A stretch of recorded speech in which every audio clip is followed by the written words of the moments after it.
simpana etni rationariv sijaka.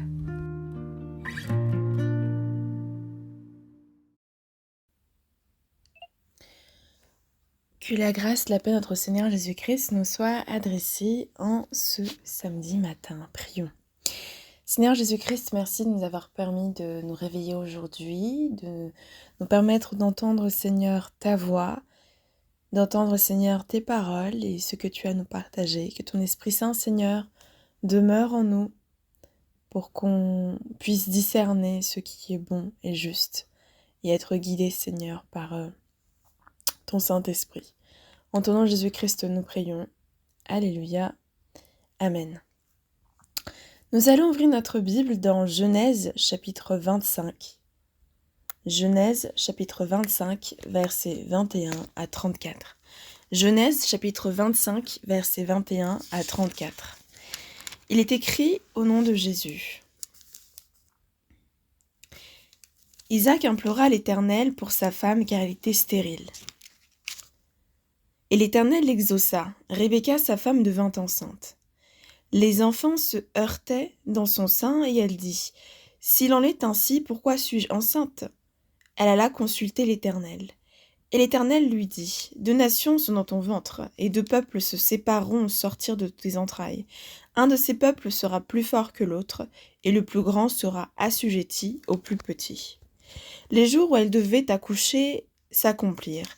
Et voici, il y eut deux jumeaux dans son ventre. Le premier sortit entièrement roux comme un manteau de poil, et on lui donna le nom d'Ésaü. Ensuite sortit son frère dans la main, tenait le talon d'Ésaü, et on lui donna le nom de Jacob. Isaac était âgé de 60 ans lorsqu'ils naquirent. Ses enfants grandirent. Ésaü devint un habile chasseur, un homme des champs. Mais Jacob fut un homme tranquille, qui restait sous les tentes. Isaac aimait Ésaü parce qu'il mangeait du gibier, et Rebecca aimait Jacob. Comme Jacob faisait cuire un potage, Ésaü revint des champs, accablé de fatigue.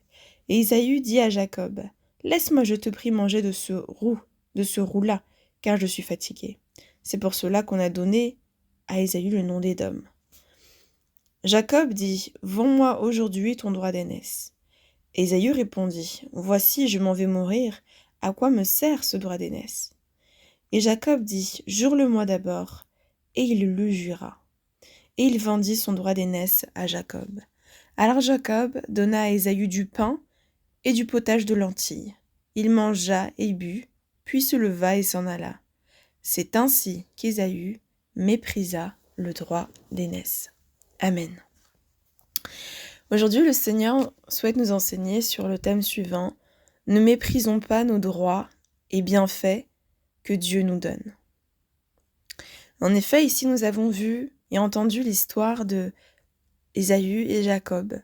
Ésaü qui pour un plat de lentilles et du pain a vendu son droit d'aînesse. Son droit d'aînesse étant né le premier, même parmi des jumeaux, Ésaü avait le droit d'aînesse. C'est-à-dire que, à l'époque de l'Ancien Testament, cela signifiait que le fils aîné recevrait une double portion de l'héritage de son père, y compris donc que ce soit des terres, des biens, des richesses et des animaux. Et au-delà de cela, en tant que peuple de Dieu, en tant qu'élu de Dieu, en tant que patriarche, en tant que descendant d'Abraham et d'Isaac, Ésaü pouvait aussi hériter non seulement de cette double portion d'héritage, mais aussi de bénédictions spirituelles particulières, spécifiques, attachées à sa place, à sa position d'aîné, de fils aîné. Et pourtant, ici, pour un plat de lentilles et du pain, et étant fatigué après avoir couru dans les champs, parce qu'on le décrit ainsi, Ésaü est celui qui courait dans les champs, tandis que Jacob était un homme tranquille qui restait sous les tentes, eh bien, Ésaü a vendu son droit d'aînesse. Il a juré, donc, en contrepartie de ce plat, qu'il abandonnait son droit d'aînesse au profit de Jacob. En tant que chrétien, mais aussi en tant qu'être humain, nous revendiquons souvent dans le monde des droits. Des droits aux allocations de chômage, des droits aux allocations familiales, des droits dans notre travail, des droits dans nos études, des droits en tant qu'être humain, des droits en tant que Français, Françaises, des droits en tant que Malgaches, des droits en telle ou telle qualité, dans telle ou telle situation, dans telle ou telle circonstance. Ainsi, nous revendiquons beaucoup de choses dans le monde, mais souvent, nous négligeons, voire méprisons les droits ou encore les bienfaits que Dieu accorde à l'image d'Ésaü. La Bible parle beaucoup de fois de droit, droit avec un S, et du droit en général, donc sans S. Par exemple ici, on parle d'Ésaü avec son droit d'aînesse. Il avait un droit, il avait quelque chose qu'il possédait à cause de l'ordre de naissance et qu'il a abandonné pour du pain et un plat de lentilles. La parole de Dieu nous parle aussi du droit des autres.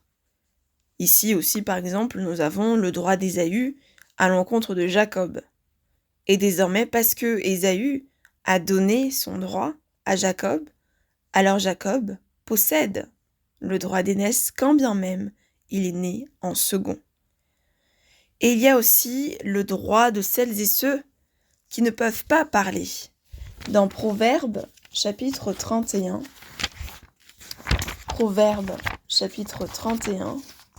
la parole de Dieu déclare d'ouvrir la bouche pour celles et ceux qui ne peuvent pas parler, celles et ceux qui sont opprimés et celles et ceux qui sont délaissés. Il est précisément dit, Proverbes chapitre 31, Proverbes chapitre 31, verset 8 et verset 9, au nom de Jésus. Ouvre ta bouche pour le muet, pour la cause de tous les délaissés. Ouvre ta bouche, juge avec justice et défends le malheureux et l'indigent. Ce sont donc les droits du muet, le droit des délaissés, le droit du malheureux et du pauvre, de l'indigent donc, qui doivent être défendus. Ce sont aussi donc des droits. Et toutes ces choses, ces droits, que ce soit dans le monde physique ou dans le monde spirituel, ces droits sont attachés à l'esprit de justice que Dieu a donné à certaines personnes dans l'Ancien Testament.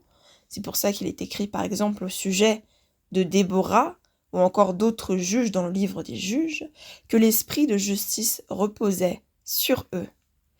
Puis Jésus-Christ déclare que l'esprit de justice, de consolation repose sur lui. Et parmi des esprits du Saint-Esprit, comment est-ce que le Saint-Esprit se présente? Nous avons aussi l'esprit de justice ou l'esprit de droiture. Donc, l'esprit de justice et le fait de reconnaître des droits ne viennent donc pas du monde, ce ne sont pas les gouvernements qui nous accordent des droits, mais cela vient de Dieu. Et nous avons à ne pas négliger, à ne pas mépriser les droits que Dieu a établis.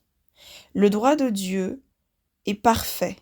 Le droit de Dieu est céleste et juste.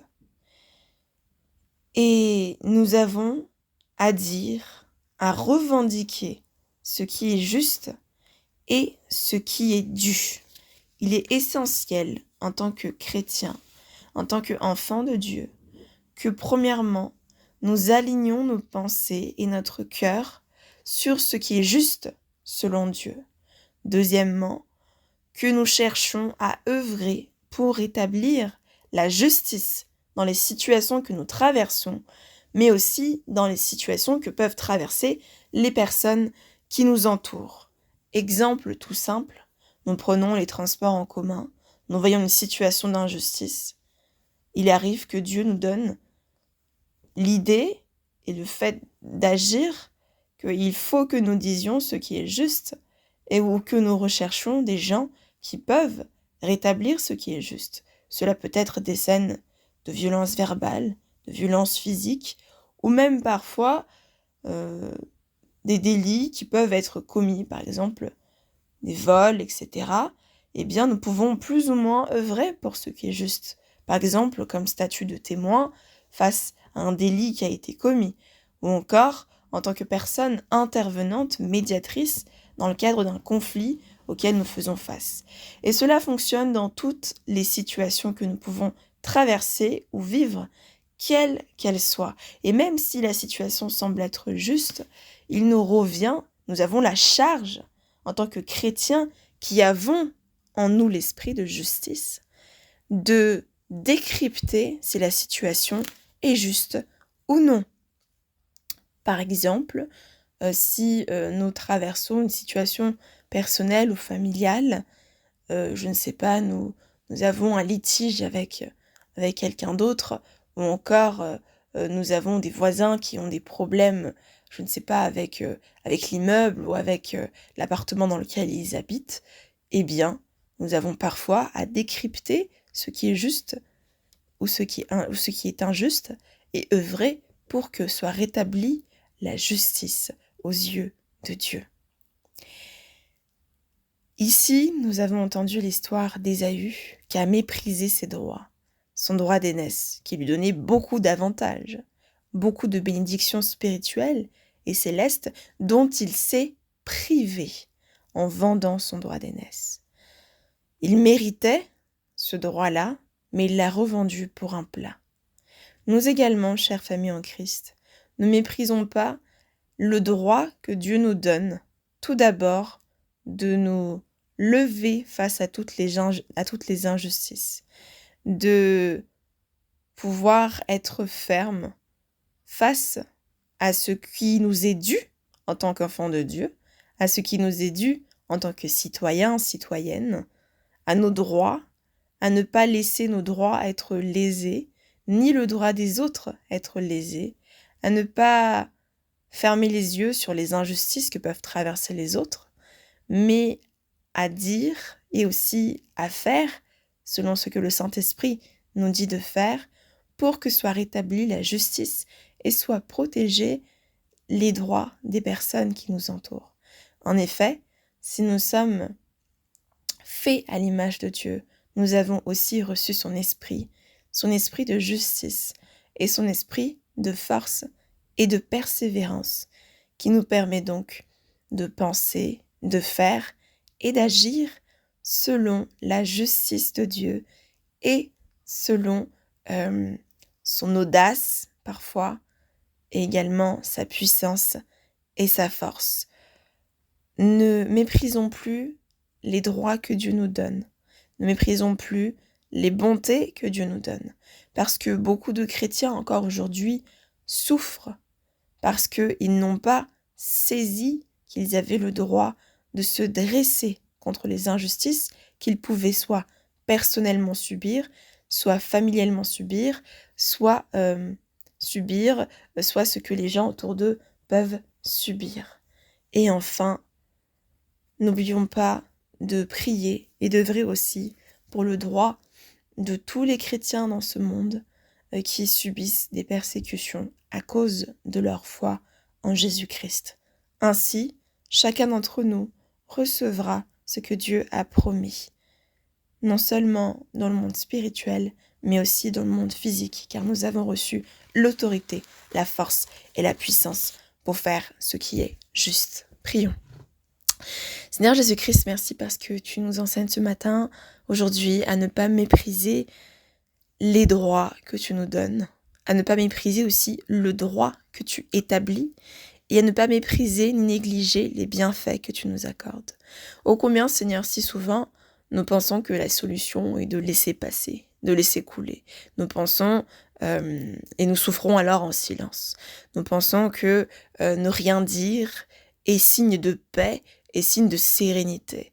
Ou encore, Seigneur, nous n'osons pas intervenir quand une chose est injuste, quand une situation est injuste, que ce soit dans notre propre vie, dans la vie de notre famille, dans la vie de notre Église, dans la vie de ton Église, dans le reste du monde. Et également, Seigneur, à nous dresser pour les personnes qui ne peuvent pas parler, qui ne peuvent pas se défendre. Et si nous pensons à toutes les populations qui sont sous domination, ou encore nous pensons, Seigneur, à tous ces enfants qui peuvent être kidnappés, ou encore ces bébés qui sont tués dès le ventre de leur mère, Seigneur Jésus-Christ. Nous pensons, Seigneur, à toutes ces situations où en fait possibles dans notre esprit ou inimaginables dans notre esprit, où nous avons laissé couler en pensant que cela serait juste. Et pourtant, Seigneur Jésus-Christ, ta parole dit que repose sur nous l'esprit de justice, car tu nous as oints de ton Esprit Saint. Et ton Esprit Saint est un esprit de droiture et de justice. Apprends-nous, Seigneur, à nous accrocher à toi et à être suffisamment liés à toi intimement pour savoir, Seigneur, quels sont les désirs de ton cœur et faire ce qui est juste à tes yeux. Et ce, peu importe que cela nous coûte, parce qu'en réalité, Seigneur, nous sommes ambassadeurs et ambassadrices de ton royaume, nous sommes soldats de ton royaume, et nous sommes appelés à faire la différence dans cette génération perverse et perdue. En effet, ta parole dit de sortir et de nous ôter de cette génération perverse qui n'a point de morale, qui n'a point de Dieu et qui ne marche point selon la justice. En ton nom, Seigneur Jésus-Christ, nous prions. Alléluia. Amen. Que le Seigneur nous bénisse et nous revête de son esprit de justice, nous guide à chaque instant de notre vie.